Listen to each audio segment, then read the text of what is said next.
கழுவிக்கலாம்.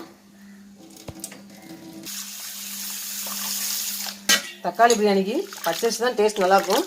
இதோட கொஞ்சம் பொடி அரிசி கிடைச்சாலும் வாங்கிக்கலாம். மாவு பச்சரிசின்னு கேட்கணும், அதான் டேஸ்ட் நல்லாயிருக்கும்.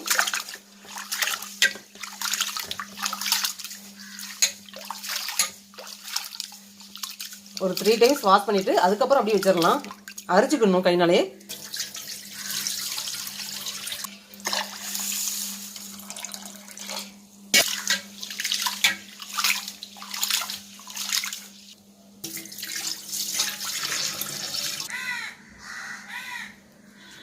அன்னாசிப்பு கிராம்பை இடிச்சுக்கலாம்.